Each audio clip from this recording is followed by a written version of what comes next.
Yang sama-sama kita hormati ketua beserta seluruh pengurus Masjid An-Nur, hadirin hadirat, alim ulama, cilik pandai, tokoh masyarakat, yang besar tak digelar, yang kecil tak dapat disebut nama. InsyaAllah kita semua hamba-hamba yang dimuliakan Allah Subhanahu wa Ta'ala.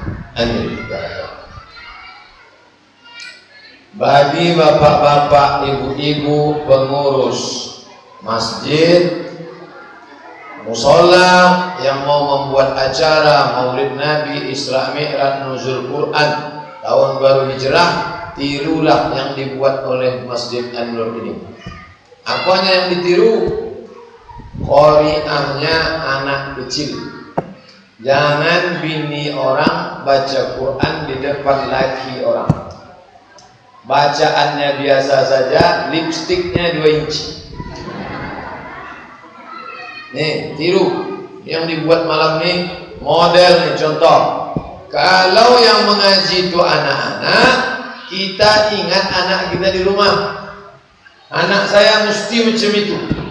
Kalau yang mengaji bini orang, lupa bini di rumah. Akan datang masjid, musola, pengajian, berwiridan, anak suaranya bagus, panjang pendeknya mantap, makharijul hurufnya, Masya Allah. Saya menengok tadi. Begitulah, mudah-mudahan kedua ananda kita dan anak-anak kita semua menjadi anak-anak yang soleh dan solehah, Insya Allah. Amin. Baik, kita lanjutkan. Ini hasil muzakarah alumni Al-Azhar seprovinsi Riau. Kebetulan saya yang mengetiknya, maka dibuat nama saya Abdul Somad. Itulah untungnya tukang ketik. Disangka orang saya punya buku, bukan. Ini alumni Al-Azhar yang dulu kuliah di Mesir dari provinsi Riau, berkumpul di Masjid Agung An-Nur tahun 2010. Ada di sini, Kapur Sirif. Nanti buku ini saya serahkan ke pengurus masjid, boleh difotokopi, dicetak, dibagi ke kawan-kawan, insya Allah. Saya tak bacakan satu-satu, yang penting-penting saja. Apa hukum berkurban? Man wajada sa'atan, siapa yang punya kelapangan rezeki, walam yudhahi, tak mau berkurban, wala yaqrabanna musallana, jangan dekat-dekat tempat sholat. Rezeki ada, duit ada, umur panjang, badan sehat, tak mau berkurban, jangan dekat-dekat tempat sholat. Biasanya ditulis stiker di dinding masjid, dilarang tidur-tiduran di masjid, dilarang berjualan di masjid. Nah, buat stiker satu lagi, siapa yang punya duit tidak mau berkurban, jangan dekat-dekat masjid. Kenapa? Karena Nabi SAW marah kepada dia. Ini dalil mazhab Hanafi, berkurban itu hukumnya wajib, Hanafi. Tapi yang 3 mazhab lagi, Maliki, Syafi'i, Hambali, mengatakan berkurban itu hukumnya sunnah muakkad. Bapak Ibu yang mau berkurban, bagus. Yang sudah berkurban, alhamdulillah.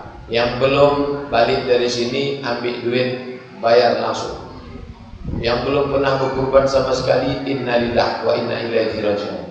Mudah-mudahan rezekinya murah, umurnya panjang, dan bisa berkurban tahun ini insyaallah. Amin ya Allah. Yang dianggap mampu itu siapa? Saya tak mampu Pak Ustaz, kata orang. Saya belum berkurban tahun ini Pak Ustaz. Kenapa kamu tak berkurban? Mobil Fortuner saya belum lunas. Kenapa tak berkurban? Rumah saya di Citraland 5 miliar belum lunas. Nanti kalau dia mati, bawalah mobil mewah sama rumah besar. Kurban yang sekupon 2 kupon disuapkan ke mulut fakir miskin, itulah yang akan menolong di hadapan Allah Subhanahu wa taala. Adapun mobil mewah, rumah besar tak bisa menolong di hadapan Allah. Mobil besar, rumah besar, motor besar, bini besar tak bisa menolong di hadapan Allah Subhanahu wa taala. Tinggal semuanya. Siapa yang berkorban, itulah yang menolong di hadapan Allah. Siapa yang dianggap mampu itu? Orang mampu itu ada 4. Yang pertama, sanggup memenuhi kebutuhan dirinya. Yang kedua, sanggup memenuhi kebutuhan orang yang dia nafkahi, istrinya, anaknya, emak ayahnya kalau dia serumah, dan sanggup membeli hewan kurban. 4. Diri, istri, anak, orang tua kalau dia serumah, kalau orang tua itu tak mampu, dan sanggup membeli hewan kurban. Ukur-ukurlah diri kita. Saya tak bisa cek rekening tabungan Bapak Ibu. Saya tak tahu apa isi dompet Bapak Ibu. Mengukur orang dari muka wajah tak bisa. Kadang kita tengok mukanya susah, duitnya banyak. Ganteng putih, tengok dompet 2000 perak. Saya husnuzan, semua ni orang-orang kaya berduit semua. Maka berkurbanlah. Wasalli li rabbika, salatlah, wanhar, berkurbanlah. Kenapa Ustaz bersuara kuat betul? Karena angin sedang kencang, angin puting beliung. Kalau tidak dihidupkan, kepanasan. Mau dihidupkan, suara Ustaz kalau tak kuat, angin kencang, bertiup kencang, perut kenyang. Kata pepatah Melayu, kalau tegang urat perut, kendur urat mata. Itu maka saya kuat nih. Jangan Bapak Ibu tersinggung, jangan sakit hati. Kita lanjutkan. Kapan waktu penyembelihan hewan kurban? Dari selesai sholat Id sampai tanggal 13, 10, 11, 12, 13 sore sebelum tenggelam matahari. Tanggal 10 tak ada duit, sabar. Tanggal 11 ada duit, boleh. Tanggal 13 ada duit, boleh. Sore, boleh. Tiba-tiba habis salat asar, menung. Kenapa menung? Entahlah, susah aja hati. Tiba-tiba sesudah itu datang orang bawa duit. Pak, halaman rumah Bapak kena gusur, diganti rugi. Berapa? 5 miliar. Berapa? 5 miliar. Mati konten. Tak kejut, tak biasa mendengar duit. Tapi kalau orang niatnya ibadah, berapa dapat? 5 miliar. Alhamdulillah, aku berkurban. Minta sama Allah. Kalau kau tambah rezekiku ya Allah, aku berkurban. Kalau kau tambah rezekiku ya Allah, aku mau naik haji. Kalau kau tambah rezekiku ya Allah, aku mau bersedekah. Kalau kau tambah rezekiku ya Allah, aku mau menyekolahkan anak yatim. Kalau kau tambah rezekiku ya Allah, aku mau bangun MDA. Gitu. Ini orang sekarang enggak. Kalau rezeki Bapak bertambah, aku mau kawin lagi.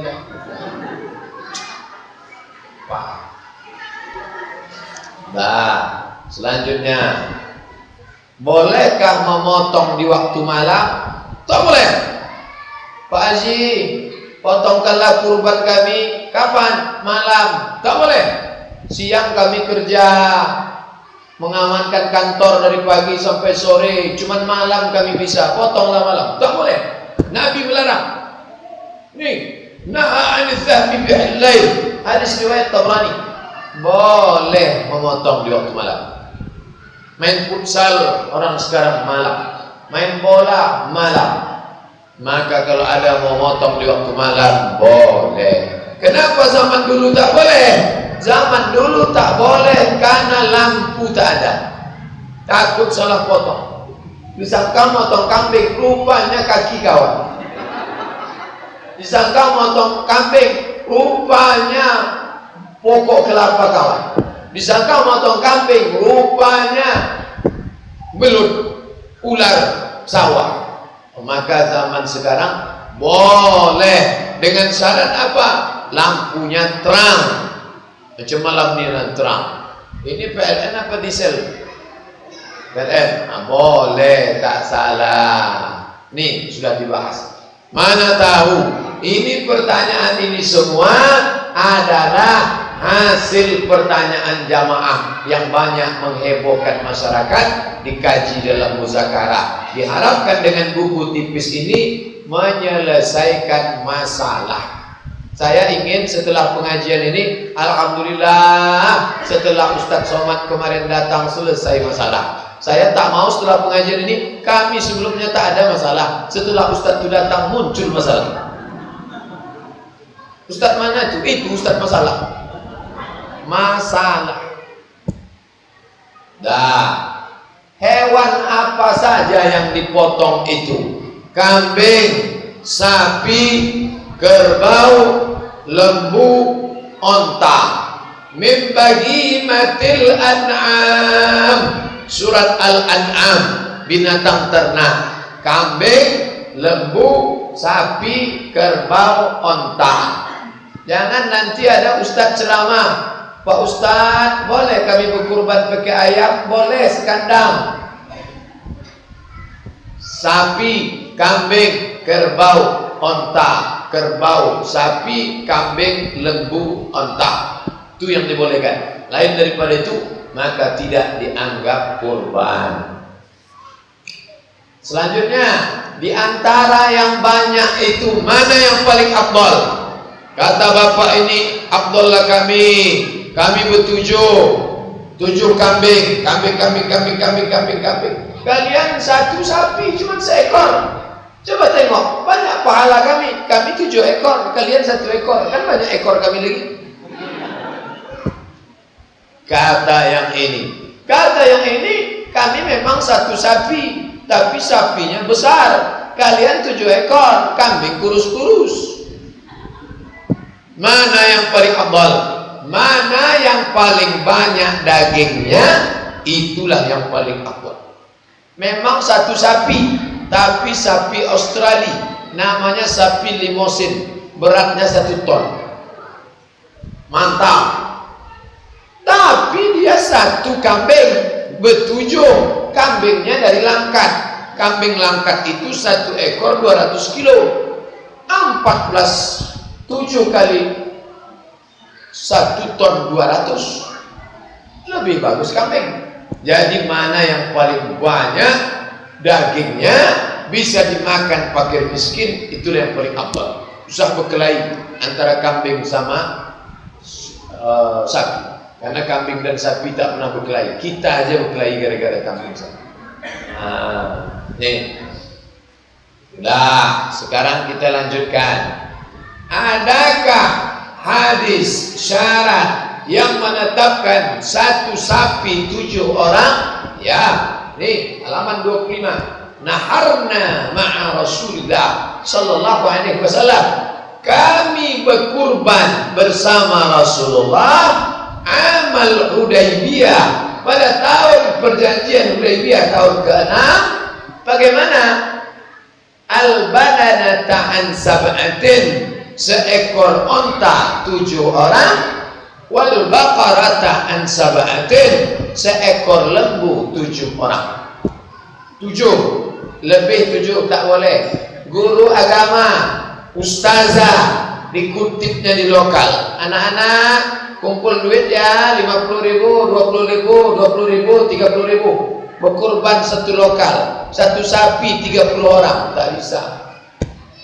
Ini untuk mendidik anak-anak Pak Ustaz. Mendidik itu ada aturannya. Main sepak bola aja ada aturannya. Masuk ke gawang, gol. Tersenggol tangan, handball, outside. Ini dia mau buat aturan sendiri. 1 lokal, 1 sapi, mana bisa? Ini bukan masalah 7 orang muat 1 di atas sapi. Kalau selokal tak muat, bukan naik sapi. Ini ceritanya adalah aturan yang sudah dibuat Nabi Muhammad sallallahu alaihi wasallam.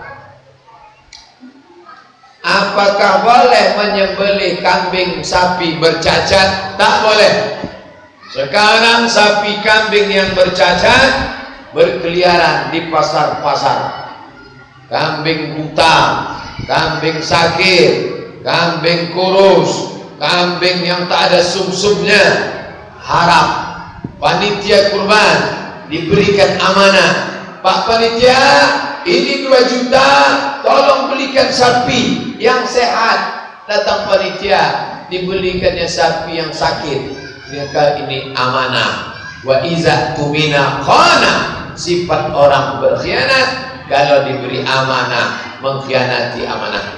Maka pilihlah sapi yang baik-baik, fit and proper test sapi yang kurus sampai tak ada tulang sumsum, yang cacat maka tidak dibenarkan. Itu menjadi kendala amal diterima oleh Allah Subhanahu wa ta'ala. Selanjutnya, apa yang dianjurkan bagi orang yang berkurban? Iza ra'aitum hilala Dzulhijjah, kalau kalian melihat anak bulan tanggal 3 September itu 1 Dzulhijjah. Ingat, 3, 4, 5, 6, 7, 8, 9, 10, 11, 12. Tanggal 12 kita sholat Idul Adha. Di sini sholatnya di masjid apa tanah lapang? Masjid. Tanah lapang. Terserahlah mau masjid tanah lapang, yang penting sholat. Tak sholat pun tak apa-apa, tapi keterlaluan. Hukum sholat Idul Adha sunat, tapi orang mengejar yang sunat ini bukan main. Kita tetap laksanakan sholat sunat Idul Adha. Nah, tanggal 3 itu sudah tanggal 1 Dzulhijjah. Tanggal 2 sore nampak bulan sabit. Bulan sabit itu bahasa Arabnya hilal. Bulan yang bulat bahasa Arabnya badar. Yang sabit hilal, yang bulat badar. Sudah jadi nama orang Pekanbaru, Pak Hilal dan Pak Badar. Yang perempuan Badariah, badar, bulan purnama. Sedangkan yang sabit hilal. Kalau kalian sudah menengok hilal tanggal 1, tanggal 3 Agustus, falyumsik an sya'rihi wa asfarihi. Jangan potong rambut, jangan potong kumis, jangan cukur jenggot, jangan potong kuku selama 10 hari. Sunnah. Jangan katakan wajib, sunnah. Siapa yang tak mau tidak apa-apa. Siapa yang mau, bagus. Bapak kenapa semak betul muka bapak? Tak ada mesin potong rumput. Ada. Kata Ustadz kemarin, kalau kamu menengok anak bulan, maka tahan. Jangan potong kumis, jangan potong rambut, jangan cukur jenggot, jangan potong kuku selama dari tanggal 1 sampai 10. Begitu habis motong, ambillah. Rambut baru, kumis baru, jenggot baru, kuku baru, bini lama. Ini terapi yang diajarkan Nabi Muhammad sallallahu alaihi wasallam. Selanjutnya, apa doa memotong? Bismillah, wallahu akbar, Allahumma minka walaka. Hafal itu Pak. Ibu tak perlu, karena perempuan tak ada motong. Saya hafal nih Pak Ustadz. Untuk apa? Nanti suatu saat suami saya potong. Jangan. Sampai pisau. Bismillah, wallahu akbar, Allahumma minka walaka. Ada bacaan lagi? Ada. Apa bacaannya? Yang ini panjang. Apa bacaannya? Inni wajjahtu wajhiya lilladzi fatara as-samawati wal arda hanifan musliman wa ana minal musyrikin. Inna salati wa nusuki wa mahyaya wa mamati lillahi rabbil alamin. La syarika lahu wa bidzalika umirtu ana awwalul muslimin. Bismillah, Allahu akbar, Allahumma minka walaka. 2 bacaannya. Tapi saya anjurkan baca yang pendek saja. Ini sudahlah tak bisa membaca, dibaca pula doa panjang. Tak pula bisa baca, dibukakan orang buku.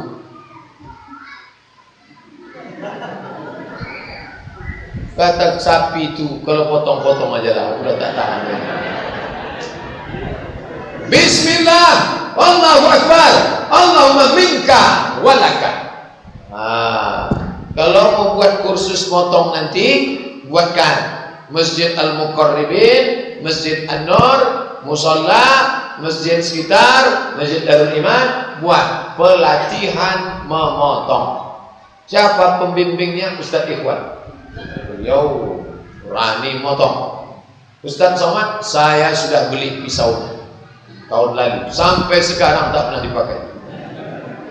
Datang tukang pisau ke UIN, waktu saya sedang mengajar, datang tukang pisau, Pak, ini pisau, bagus, berapa nih? 300.000 Pak, khusus untuk motong, jangan ke kayu, kalau ke kayu nanti rusak matanya, coba tengok, rasakan, halus kan?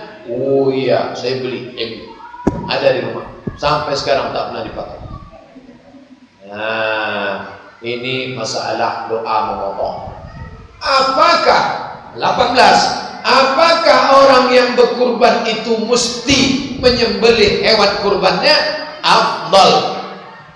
Siapa yang berkurban? Saya sendiri motong. Bismillah, Allahu Akbar, Allahumma minka walaka. Dengan syarat tahu ilmu memotong. Buat pelatihan motong, pelatihan jenazah udah, pelatihan motong belum.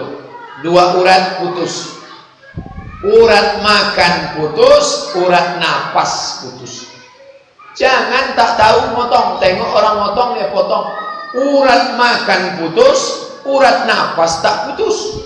Dibuka tali sapi, begitu dibuka tegak balik sapi. Pak, kenapa tegak? Inilah banyak jin di tempat kita. Masuk nampaknya jin. Kita ruqyah sapi ini. Allah la ilaha illa huwal hayyul qayyum la ta'khudhuhu. Bukan sapi itu diganggu setan. Memang urat napasnya belum putus. Ada 2 kabel di situ. Yang satu ini pandai motong, tapi tak berani. Asal nampaknya darah itu berbuih, dia pun berkunang-kunang. Sapi tak mati, dia pingsan. Habis duit masjid untuk memanggil ambulan. Makanya kalau tak ahli jangan. Iza wusidal amru ila ghairi ahlihi. Kalau suatu perkara tidak diserahkan kepada ahlinya, fantaziris sa'ah, tunggulah kehancuran. Hancur leher sapi. Lanjut. Bolehkah mewakilkan kepada orang lain? Boleh. Saya tiap tahun saya wakilkan ke tukang potong Masjid Darul Iman. Pak, bapak saja motong. Ya, ini apa dia baca? Allahumma taqabbal min fulan bin fulan. Allahumma taqabbal min fulan bin fulan bin fulan bin fulan bin fulan bin fulan bin fulan bin fulan bin fulan bin fulan bin fulan bin fulan bin fulan bin fulan. Kalau tak disebutnya bismillah, Allahu Akbar, Allahumma minka walaka, sah. Jangan ibu nanti balik dari masjid menangis. Kenapa ibu nangis? Tak disebutnya nama. Sah, disebutnya sah, tak disebutnya sah. Niat sudah sampai. Innamal a'malu binniyat. Datang si ibu satu lagi menangis. Ibu nangis kenapa? Tak disebutnya nama. Tapi nama tadi sudah disebut. Titel saya tak disebut. Bilo titel. Nah, kita lanjutkan.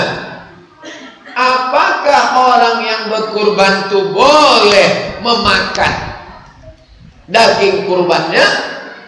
Ayat 22 surat 22 surat Al-Hajj ayat 28. Fakulu, kulu. Apa arti kulu? Makanlah. Bukan boleh, disuruh. Makanlah. Minha, makanlah. Wa at'imul ba'isal faqir, yang paling elok, paling rancak bana, dan paling wapi tenan. Apa yang dimakan itu? Akala min kabiri udhiyati, belah dadanya, ambil hatinya sesuap, potong, cuci. Ingat, jangan lupa, darah itu haram, najis. Cuci, siramkan jeruk, kasih garam, bakar, makanlah. Bismillah, paling bagus. Makan hatinya, sisanya wa at'imul ba'isal faqir, bagi ke fakir. Pak Haji, ya ini kupon untuk bapak 2. Enggak, saya udah makan hatinya sedikit, sisanya bagi ke fakir semua. Serius bapak tak mau kupon? Dah, saya tak mau. Kuponnya pergi bawa, dagingnya jantar nanti sedikit.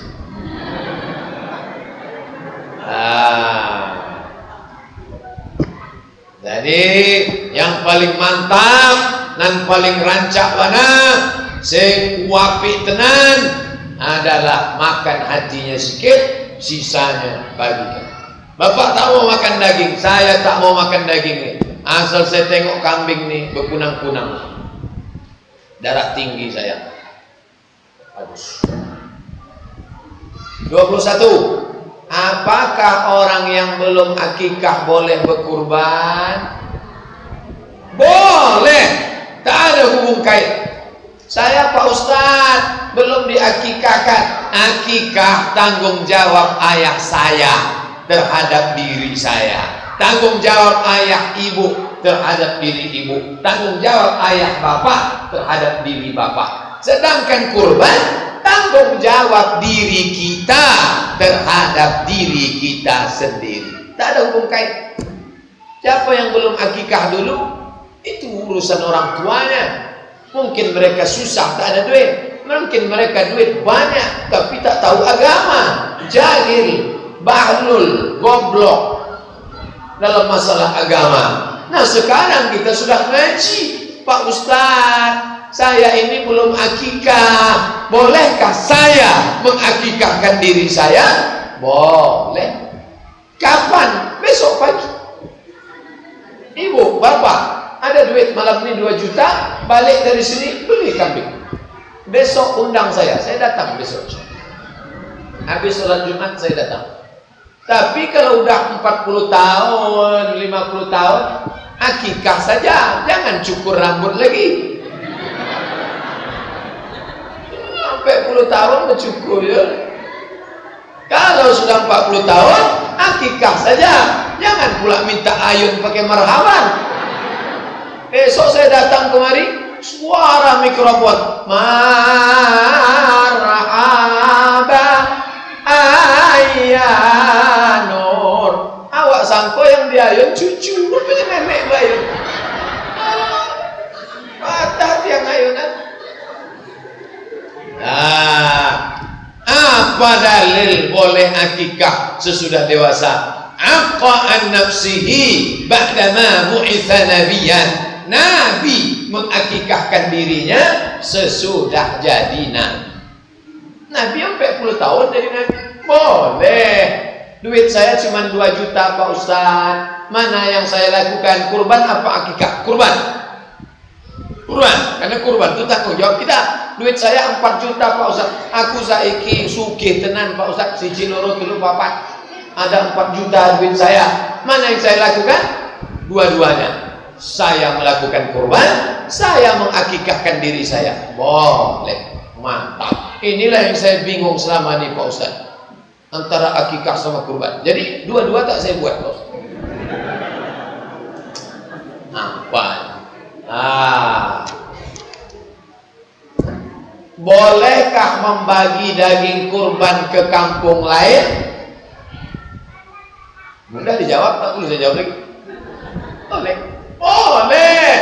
Ring 1 sudah, rumah depan dah, rumah samping dah, rumah belakang udah, kiri kanan udah. Pak RT, cek rakyatnya Pak RT, sudah. Pak RW sudah. Antar ke tempat yang jauh, di Kubang, Rimbo Panjang, di Sail, di Kulim, antar. Saya ceramah sebulan sekali di RAPP, Riau Andalan Pulp and Paper. Saya tanya, berapa kalian kurban di sini? 40 ekor sapi. Untuk apa kalian banyak-banyak makan sapi? Mati kalian nanti. Bagus kalian antar pakai truk, Indah Kiat, Perawang, banyak sapi, banyak Pak Ustaz. Ambil saja 1 kilo 2 kilo, sisanya diantarlah ke daerah kristenisasi. Saudara-saudara kita susah, tak pernah makan daging, bawaannya mau mati aja. Ikan asin kangkung, ikan asin kangkung, ikan asin. Bapak kenapa? Itulah kami tak pernah makan daging. Anaknya berapa? 10. Nah, maka bagikan kambing ini. Rumah mewah, daerah elit, rumah 2 miliar, 3 miliar. Orang tak makan kambing lagi di sana. Banyak kena penyakit darah tinggi, kolesterol. Bagus, ambil sedikit, sisanya antar itu ke daerah-daerah fakir miskin. Boleh. Bagus. Kita lanjutkan. Bolehkah berkurban untuk orang yang masih hidup? Pak Ketua Masjid, ini 2 juta untuk saya, ini 2 juta adik saya. Boleh tak? Boleh. Terhitung sebagai apa? Sedekah. Ini Pak RT, Pak pengurus, Pak panitia, 7 orang, kami semua, jangan masuk orang lain. Saya, bini den, amak den, apak den, menantu den, cucu den, cicit den. Ber-7 kami. Bagus, tak salah. Tapi jangan pula setelah itu langsung dipoto update status. Inilah sapi kami tahun ini. Kami ber-7 saja. Bagi yang suka tolong like and share. Amin, amin, amin. Ria, rusak ibadah. Jangan rusak ibadah. Mengajak orang berkurban, bagus. Sudahkah Anda bayar kurban? Bagus. Tapi ketika diceritakan amal kita, jangan merusak ibadah. Nah, boleh tak salah. Kita lanjutkan. Apa hukum berkurban untuk orang yang sudah mati? Sapi nomor 3, Insinyur Pulan, Dr. Randus, Kiai Haji, SHMH, MSI, yang bawa almarhum. Cuman orang mati bisa nyetor dari alam barzah nih? Berapa rekeningnya? Rupanya anaknya, ini untuk almarhum Ahmad saya, ini untuk almarhum suami saya. Kata orang, istri-istri itu walaupun suaminya sudah lama mati, mereka tetap ingat dengan suami mereka. Kebalikan suami, adapun bini dia tak ingat. Maka datang dia ke masjid, ini untuk suami saya 2 juta. Suami ibu mana? Sudah meninggal 20 tahun yang lalu. Kok ibu masih ingat? Walaupun papa sudah lama pergi, tapi seolah-olah selalu berada di samping kamu. So sweet. Nah, macam mana ini? Boleh apa tak boleh? Boleh. Boleh, silakan. Mana dalilnya? Nabi waktu motong, Allahumma hadza an Muhammad wa ali Muhammad. Ini kupotong untuk Muhammad dan untuk keluarga Muhammad. Waktu itu Khadijah sudah meninggal. Nabi berkurban tahun kedua. Khadijah meninggal sebelum pindah ke kota Al-Madinah Al-Munawwarah. Boleh. Diambilnya 1 kambing lagi. Allahumma azan Muhammad wa ummati Muhammad. Ini kupotong untuk Muhammad dan untuk umat Muhammad. Umat Muhammad sudah banyak yang meninggal. Sallallahu alaihi wa alihi wasallam. Boleh. Nah, kita lanjutkan lagi. Bagaimana prosentase pembagian hewan kurban? Dulu orang Arab ini tak pakai panitia, karena mereka itu rata-rata peternak, tinggal di kampung, punya kambing. Balik sembahyang, selesai sholat, diambilnya kambing, dipotongnya sendiri, kambing dibagi 3, 1/3 untuk di rumah, 1/3 untuk sahabat, kerabat, tetangga, handai tolan, family, sedulur-sedulur, sepertiga untuk fakir miskin. Sepertiga, sepertiga, sepertiga, sepertiga. Itu prosentase. Tapi ingat, jangan gara-gara saya sebut sepertiga, nanti habis sholat id semua minta sepertiga. Mana jatahku sepertiga? Mana jatahku sepertiga? Jangan. Nanti habislah daging itu. Di tempat saya yang berkurban dapat sekupon, yang masyarakat dapat 1 kupon. Di sini gitu juga. Sama. Itu kalau kita dapat 2 kupon, itu belum sepertiga. Bagus. Itu batas maksimal. Lebih dari sepertiga haram. Karena itu hak orang lain. Jangan sampai datang ke masjid, Pak Ketua, ini sapi saya, ini kambing saya, tolong potongkan, nanti antarkan ke rumah. Pahanya, kepalanya, kakinya, perutnya, ususnya, ekornya. Ini kalau ada orang model begini, suruh dia bawa, pergi bawa balik ke rumah, potong sendiri, makan sendiri, gulai sendiri, mati sendiri. Sepertiga jatah kita. Tapi jangan kita ambil. Langsung sudah kita buat selama ini sekupon 2 kupon, ambillah. Itu halal. Tapi lebih dari sepertiga kita sudah makan hak orang lain. Sampai menyipak kaki sapi dari freezer. Asal ditutup melepak ke kaki. Penting banget. Rakus, tamak, bakhil, pelit, kedekut. Jangan. Kita lanjutkan.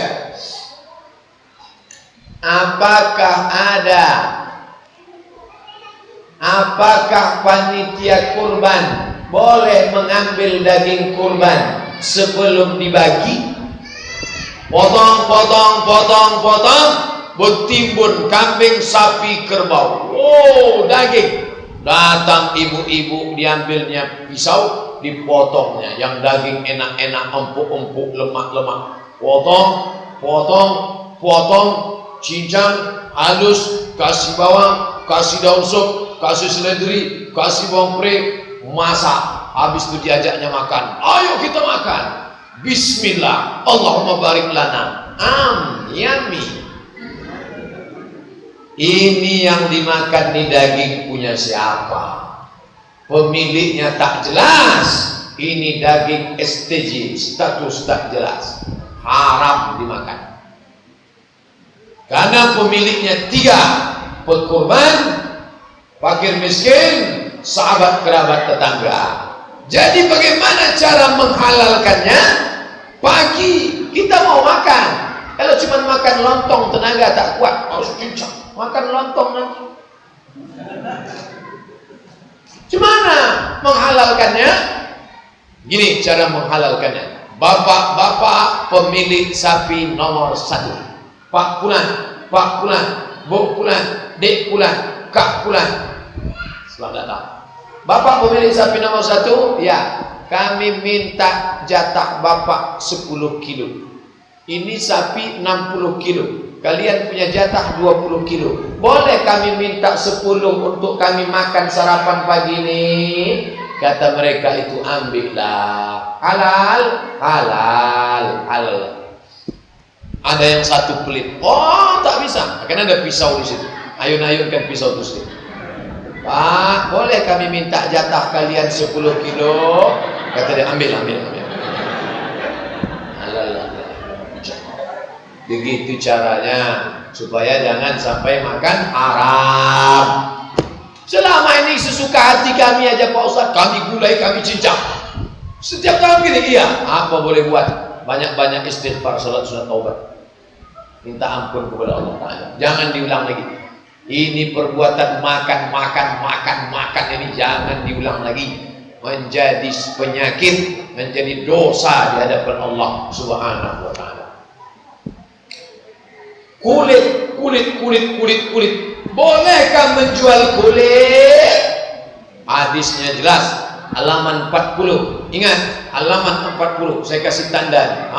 40. Man ba'a jilda ut'iyatihi. Siapa yang menjual kulit dijual, fala ut'iyatalah, maka tak berpahalalah kurbannya. Kulit banyak, macam mana mengolah kulit? Panggil fakir miskin. Miskin, miskin, miskin, miskin. Nih kulit, ambil untuk kalian. Dibawa mereka, dipikulnya kulit itu. Dijualnya, terserah dia. Mau dijualnya, mau dibawanya tidur, mau digulainya, mau disopnya, terserah dia. Yang penting kulit tak boleh kita ambil, tak boleh kita jual. Serahkan ke fakir miskin. Fakir miskinnya susah, tak ada motor, tak ada Honda, mereka tak tahu ngolah. Kita punya kenalan. Saya ada kenalan yang bisa ngolah. Siapa namanya? www.jange.com. Halo, Mr. Jange. Iyo, lai dapat waang mengolah kulit punya jange kau kami kau Bisa. Bisa datang kini. Okay, I am coming. Datang dia. Bara waang Bali 10 kau. 100.000 1 juta lah. Bayar 1 juta. Yagihnya 1 juta. Ni 1 juta. Panggil fakir miskin. Fakir miskin, ya. Tadi kalian tak mau kulit kami tak mau busuk. Kalau duit, duit mau, ambil lah. Tempelengkan ke wajahnya agak 2 kali.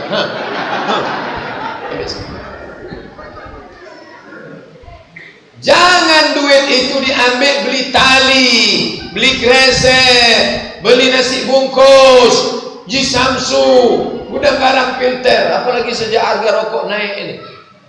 Jangan, tak boleh lagi ambil manfaat. Fakir miskin sudah. Untuk masjid tak ada jatah. Masjid sudah dapat jatah dari 7: zakat, wakaf, infak, sedekah, wasiat, hibah. Zakat, wakaf, infak, sedekah, wasiat, hibah. Jangan lagi diambil dari hewan kurban. Lanjut. Apakah boleh memberikan daging, kulit, tanduk sebagai upah? Ambil kepala 1, bapak tukang potong, ni upah. Ambil daging, kamu tukang kulit, ni upah. Sebagai upah tak boleh. Sebagai hadiah boleh. Upah tak boleh. Hadiah boleh. Apa beda upah sama hadiah? Hadiah ada, alhamdulillah, tak ada, tak masalah. Tapi upah wajib ada. Kalau tak ada, pisau yang ke bawah kau naik kate. Itu bedanya. Maka kawan-kawan kita yang tukang potong itu dikasih upah. Jangan sampai tak dikasih. Bro, friend, saudara, akhi, kamu kalau motong ni berapa 1 ekor? Alah, saya tak perlu. Jangan basa-basi. Berapa 1 ekor? Saya kalau 1 ekor biasanya dikasih 50.000. Oke, ini kami semua ada 10 ekor. 500 ya? Deal? Deal. Oke, kasih dia 500. Karena motong itu bukan senang. Kasih dia 500.000, 10 ekor. Ini 500.000, itu upah. Dikasih dia daging 2 kupon. Ini sebagai hadiah. Boleh. Bedakan upah sama hadiah. Jangan daging itu dijadikan sebagai upah. Sebagai hadiah boleh. Tukang potong itu kasih upah, tapi juga dikasih hadiah. Adapun yang tukang masukkan plastik, tukang ikat, tukang antar, itu tak perlu dikasih upah. Dikasih dia 1 kupon sebagai hadiah boleh. Boleh. Tapi ketua mesti kontrol, tengok. Karena ada juga masuk plastik sekali, ke belakang 2 kali. Beli teropong besok. Tangkap. Nah, kita lanjutkan. Bolehkah berkurban dengan duit? Ini 2 juta Pak pengurus masjid, kurban saya. Tapi jangan belikan kambing untuk beli semen. Ini untuk belikan kamar mandi, tak boleh. Kurban jangan dirubah menjadi infak, jangan rubah jadi sedekah. Kurban ya kurban. Belikan ke kambing, setorkan ke sapi, potong, bagi makan sama-sama. Diganti Allah Ta'ala. Usah takut. La takhaf wa la tahzan. Jangan sedih. Nanti pas pagi Idul Adha mau nangis. Kenapa kau menangis? Terkenang almarhumah emak. Enggak. Jadi kenapa menangis? Duitku 2,5 juta. Sedih, duit hilang. Diganti Allah Ta'ala. Jangan sedih. La taghaf, jangan takut. Wala tahzan, jangan sedih. Inna Allah ma'ana. Allah akan memberikan ganti lebih baik. Apakah kurban itu wajib seumur hidup sekali? Tidak, tak ada dalil. Wajib kita dikurban seumur hidup sekali. Wajib kita dikurban seumur hidup sekali 7 kali. Tidak. Asal ada duit kurban. Asal ada duit kurban. Pokoknya berkurban terus. 32. Apakah non muslim boleh dapat kurban? Baliklah tukang bagi membawa 2 plastik. Kenapa tak habis? Saya di blok C tadi Pak. Terus nampak namanya Raja Guguk. Yang sebelah lagi Hotman Paris Hutapea. Aku kami ngasihnya. Boleh dikasih? Boleh. Dengan syarat orang Islam sudah dapat. Jangan sampai Raja Guguk dapat, orang Islam tak dapat. Dia siang malam berdoa, kasihlah daging ya Allah, kirimkanlah daging ya Allah. Tak dapat. Si Raja Guguk cuma 3 kali tunjuk dapat. Anak Allah Bapa Rohul Kudus. Haleluya. Dapat. Tak adil. Oleh kasih dia. Yang lain 2 kilo, 2 kilo, 2 kilo, 2 kilo, 2 kilo, 2 kilo. Raja Guguk dapat setengah kilo. Kenapa aku setengah kilo? Yang lain kalian kasih 2 kilo. Kau mau dapat 2 kilo? Iya. Sebutkan passwordnya. Asyhadu an la ilaha illallah wa asyhadu anna Muhammadar Rasulullah. Dapat 2. Masalah bisa nyusul belakang.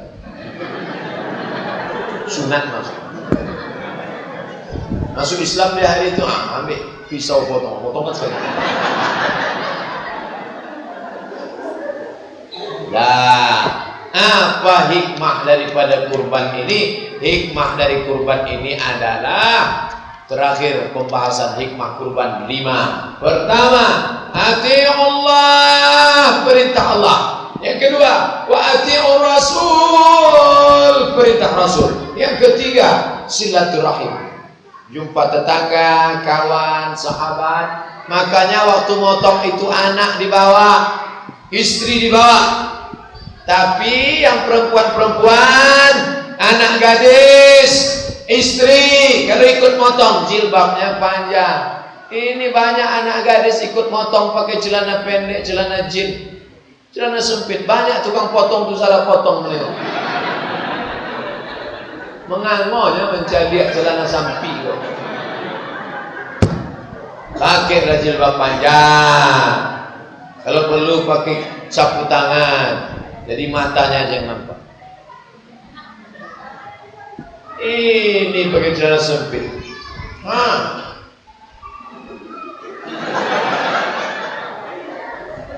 Ini ibadah, bukan tempat selfie. Perhatikan baik-baik.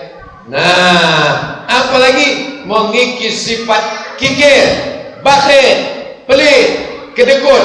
Nah, ini semua dipotong sifat-sifat binatang. Dan yang paling penting adalah memupuk ketakwaan. La yanallahu limauha, la yanallahu luhumuha. Dagingnya Allah tak perlu. Allah itu bukan hantu jembalang tanah, bukan setan, bukan genderuwo, bukan Nyi Roro Kidul. Allah itu adalah qul wallahu ahad, Allahu samad, lam yalid wa lam yulad wa lam yakul lahu kufuwan ahad. Darahnya Allah tak perlu, dagingnya Allah tak perlu. Yang diperlukan Allah itu apa? Walakin yanalu taqwa, ketakwaan dari orang yang berkurban itu. Kurban ini ibarat atap. Atap ini bisa kokoh, kenapa? Karena ada tiang. Tiangnya ibadahnya apa? Sholat.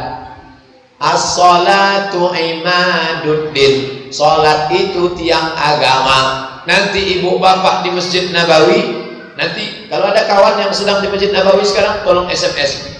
Friend, bro, tolong engkau tengok di tempat imam Masjid Nabawi, mihrab, tengok sebelah kiri ada tulisan As-salatu imaduddin. Salat tiang agama. Tak diterima kurban, tak diterima puasa, tak diterima haji, tak diterima zakat kalau tak salat. Salat tiang agama. Ini masjid ini kenapa bisa tegak? Karena tiang. Kalau tiang, ini tiangnya warna kuning pula. Ini entah sumbangan dari Golkar atau bercanda. Salat tiang agama. Kalau tiang ini tak ada, lapuk, na'udzubillah, rapuh, maka tiangnya adalah ibadah. Yang rajin kurban tapi tak salat, kalau gitu saya berhenti aja lah kurban. Salah. Kurbannya tetap salat, salat, salat. Sebelum mati, nak, aku ingin kau salat. Tiba-tiba emaknya sakit di ruang ICU. Napasnya udah ngap-ngap bau. Apa pesan mak? Tolonglah mak. Apapun pesan mak, aku laksanakan sampai aku mati. Apa mak? Apa sebutkanlah. Kata maknya sholat. Habis itu dia berjanji, demi Allah mak, sejak hari ini aku akan sholat. Begitu dia berjanji, maknya pun sehat. Alhamdulillah. Jadi mak pura-pura iya.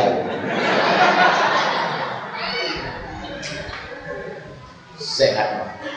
Nah, maka sholat, sholat, sholat. Tidak ada. Nabi sebelum meninggal, apa kata Nabi? As-salah, as-salah.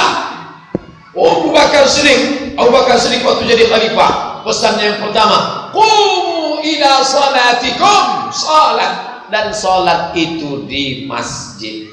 Laki-laki yang soleh salat di masjid. Kalau ada laki-laki salat di rumah, itu namanya laki-laki solehah.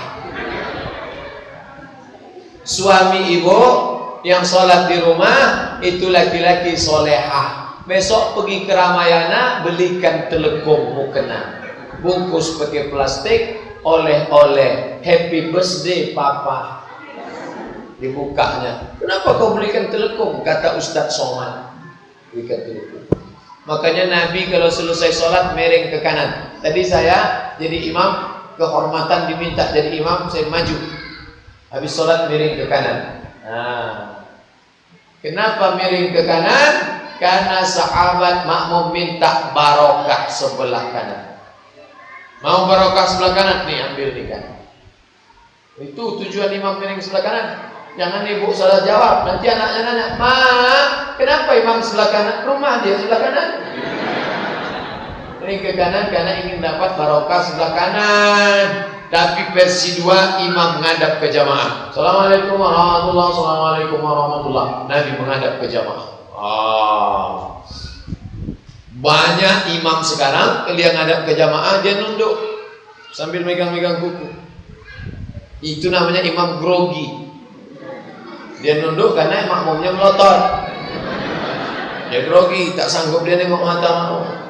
Kalau Nabi dulu waktu jadi imam, Nabi menghadap ke jamaah, Nabi ngontrol, nanya satu-satu. Asyhadun fulan, asyhadun fulan, asyhadun fulan, asyhadun fulan. Mana si fulan? Mana si fulan? Kenapa tak datang sholat berjamaah? Layan tayanna, mereka yang sholat di rumah jangan ulang lagi. Layan tayanna, yang sholat di rumah jangan ulang lagi. Kalau mereka tetap sholat di rumah, lahu arriqanna alaihim buyutahum, akan kubakar rumah mereka. Kalau hidup Nabi sekarang bertambah titik api di provinsi Riau. Saking banyaknya rumah yang dibakar karena tak sholat berjamaah. Sholat berjamaah. Orang yang tidak sholat ke masjid, maka dia tidak layak disolatkan jenazahnya di masjid. Ini banyak laki-laki. Kalau dibuka buku catatannya, berapa kali dia ke masjid? Cuma 3 kali. Pertama ke masjid waktu akad nikah di masjid. Aku terima akad nikah dengan mahar sebentuk cincin emas tunai di Masjid Agung Andro. Yang kedua, kapan dia ke masjid? Waktu balik kampung kemarin. Balik kampung singgah ke masjid, singgah ke masjid, singgah ke masjid, singgah ke masjid, singgah ke masjid, singgah ke masjid. Keterangan kencing. Singgah ke masjid cuma kencing aja. Yang ketiga, ke masjid jenazahnya. Tidak pernah mau ke masjid, tapi jenazahnya dibawa ke masjid, diletakkan di depan imam. Selama ini di belakang imam tak mau, langsung depan imam.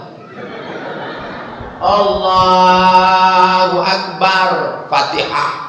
Allahu Akbar, solawat. Allahu Akbar, Allahumma maghfir lahu warhamhu wa'afihi wa'fu anhu وأكرم نزله ووسع مدخله واغسله بالماء والثلج والبرد ونقيه من الخطايا كما ينقى الثوب الأبيض من الدنس وأبدله دارا خيرا من داره وأهلا خيرا من أهله وزوجا خيرا من أهله وقهم من فتنة القبر وعذاب النار اللهم لا تحرمنا أجره ولا تفتنا معه واغفر لنا الله أكبر. Kalau tadi sudah doa lagi tidak keempat, tapi kalau belum keempat itu boleh baca Allahumma la taftinna wa la tughfirna. Assalamualaikum warahmatullahi. Assalamualaikum warahmatullahi. Habis itu imam pun bertanya, Bapak Ibu jamaah sekalian, apakah jenazah ini baik? Baik. Kalau saya dari situ tak baik. Dia tak pernah ke masjid. Jadi kemana? Campakkan jenazahnya ke Sungai Siak. Dia tak pernah ke masjid. Maka jangan sampai kita macam ini. Datanglah ke masjid. Ini kalau atasan besok datang ke kantor ya, iya Pak, jam 7 ya, jam 6.30 Pak. Tapi kalau azan masjid, as-salatu khairum minan naum. Tak datang. Besok ditanya, kenapa kau tak ke masjid? Muazzinnya terlalu lembut.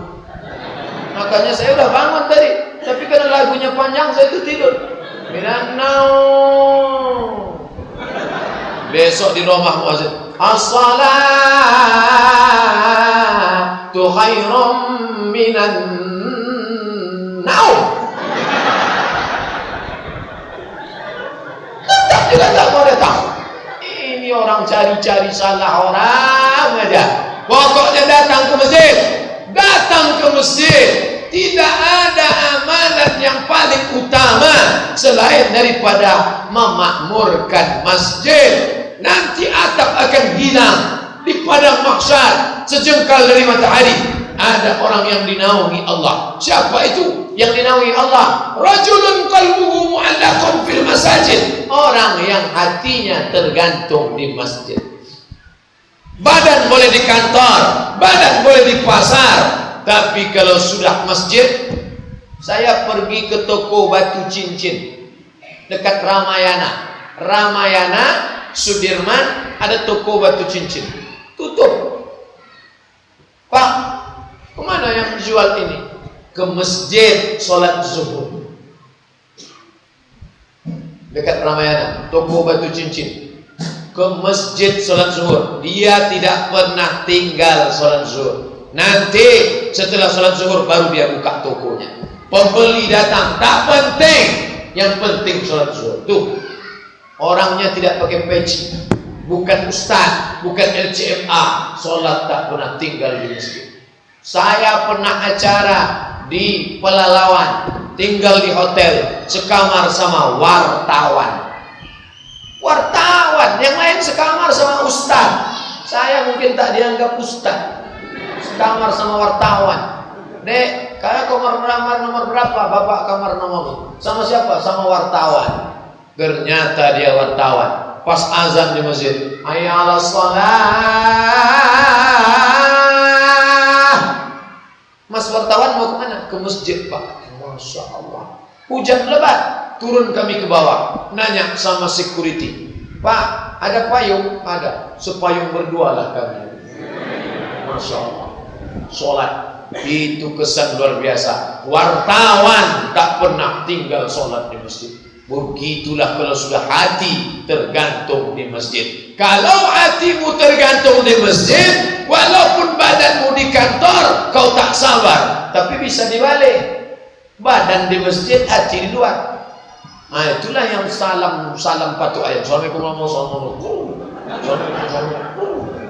Assalamualaikum warahmatullahi wabarakatuh.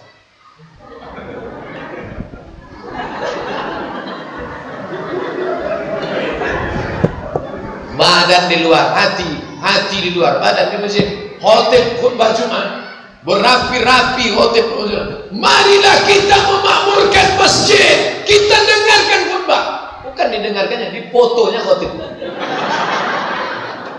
Lama betul khutbah. Udah lama suaranya keras lagi. Berisik banget sih lo. Ganggu orang tidur siang aja. Biasa umat ini, luar biasa umat ini. Sudah lama azab ini mau ditimpakan Allah Ta'ala. Kenapa? Karena tidak memakmurkan masjid. Kalau masjid ditinggalkan, maka istahwazan alaihi musyayatin. Sekampung itu diganggu oleh setan. Sekampung itu diganggu oleh setan. Makanya mereka tidak lagi digoda setan. Kenapa? Karena sudah jadi setan. Digoda setan. Pas setan mau menggoda mereka, kata setan yang lain, usah digoda. Kenapa? Saudara kita. Bersama setan juga orang saling menggoda. Gara-gara apa? Gara-gara meninggalkan masjid. Kenapa azab Allah tak turun? Masih ada satu orang yang tetap istiqomah. Dia muazzin, dia iqamat, dia imam, dia makmum. Allahu Akbar, Allahu Akbar. Tak ada. As-salatu khairum minan naum. Tak juga ada. Qad qamatis salatu, qad qamatis salat. Allahu Akbar, Allahu Akbar. La ilaha illallah. Tak juga ada. Mungkin nanti belakangan. Allahu Akbar.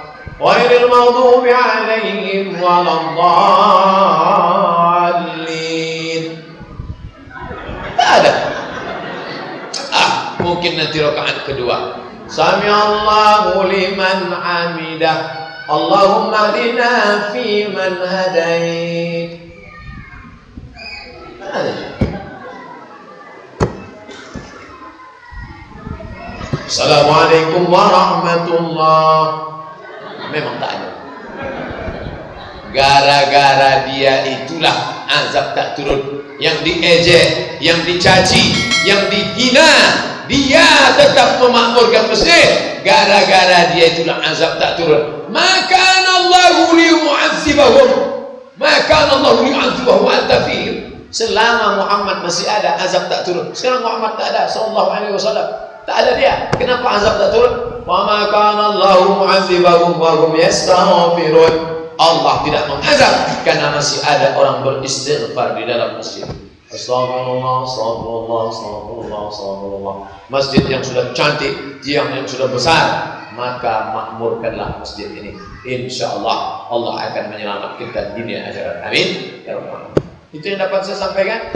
Lebih kurang tadi kita mulai ba'da Isya jam 8, sekarang jam 9.30. Pas 90 menit. Di mana-mana saya ceramah 60 menit sesuai dengan isi botol aqua 600 ml. Tapi di Masjid An-Nur ini tidak disiapkan aqua 2 gelas. Makanya panjang ceramah. Pakai teh manis pula. Masya Allah. Banyak cakap saya menyinggung perasaan, tak berkenan di hati, saya mohon maaf.